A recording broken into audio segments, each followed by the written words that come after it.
Hi friends, welcome back to our channel Lakshmi M tips. ఈరోజు మనం ఈ వీడియోలో ఎంతో టేస్టీగా ఉండే గులాబ్ జామ్ బెల్లం సిరప్తో ఎలా ప్రిపేర్ చేసుకోవాలో చూద్దాము. దానికోసం అయితే ఒక బౌల్ తీసుకొని గులాబ్ జామ్ పిండి వేసుకొని కొంచెం కొంచెం పాలు పోసుకొని వీడియోలో చూపించినట్లు ముద్దగా అయితే కలిపి ఒక 10 మినిట్స్ పక్కన ఉంచుకోవాలి.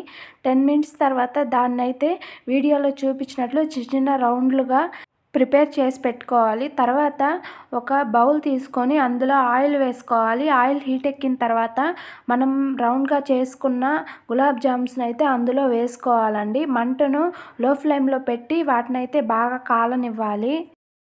తర్వాత ఇంకో బౌల్ తీసుకొని అందులో బెల్లం వేసుకోవాలండి. 1 కప్పు గులాబ్ జామ్ పిండికి 2 కప్పుల బెల్లం వేసుకుంటే సరిపోతుందండి.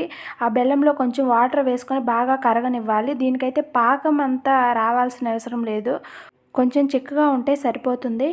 మనం ఆయిల్లో వేసుకున్న ఆ బాల్స్ కొంచెం ఎర్రగా అయిన తర్వాత వాటిని అయితే ఒక గిన్నెలోకి అయితే తీసి పెట్టుకోవాలి.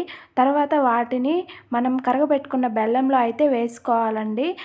ఒక 6 అవర్స్ అలా పక్కన పెట్టేస్తే ఆ బాల్స్ ఆ సిరప్ను బాగా పీల్చుకొని టేస్టీగా గులాబ్ జామ్ అయితే ప్రిపేర్ అయిపోతుంది.